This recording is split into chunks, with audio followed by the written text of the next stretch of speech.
Hi, my name is Jennifer Burkholder, and I'm a senior math education major at Anderson University. And after graduation, I intend to teach math at the high school level somewhere in the Fort Wayne area. And I want to tell you a little bit about my philosophy when it comes to being a lifelong learner. And I know that technology is changing and evolving and growing in ways that really allows for more connection and capability to reach out to others and individuals around your town, around your school district, and also around the world in other countries or other communities and societies that allows teachers and students to grow and share knowledge with one another.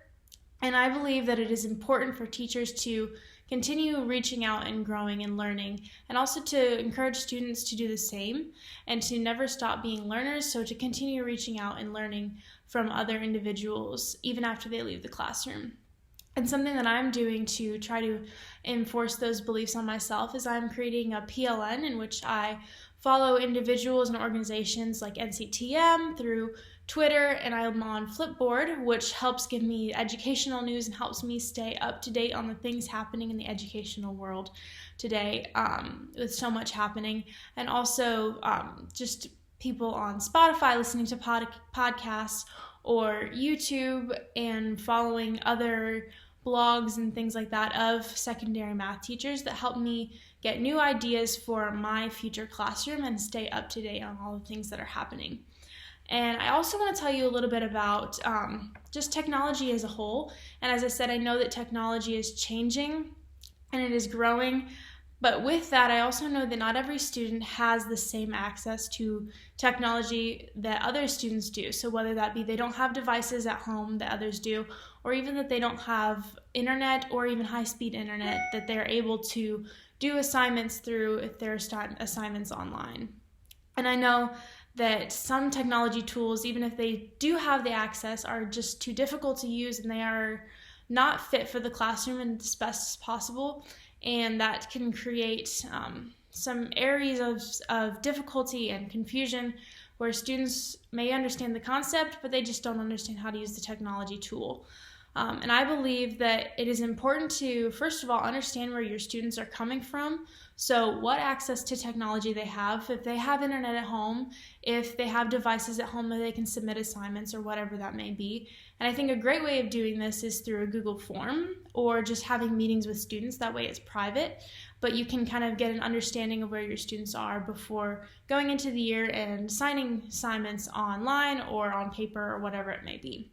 And through these surveys, you can also get an idea of where students are at and how comfortable they are with using technology tools, how familiar they are with different things.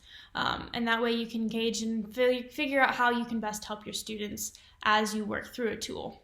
I also believe that it's important for a teacher to know and understand how their technology tool is used when they're using it in the classroom. And so that means getting onto the tool and testing it yourself to make sure that it is easily usable for students and it's not difficult or confusing, and that they understand how to make it work so that they can express to students how to make it work as well.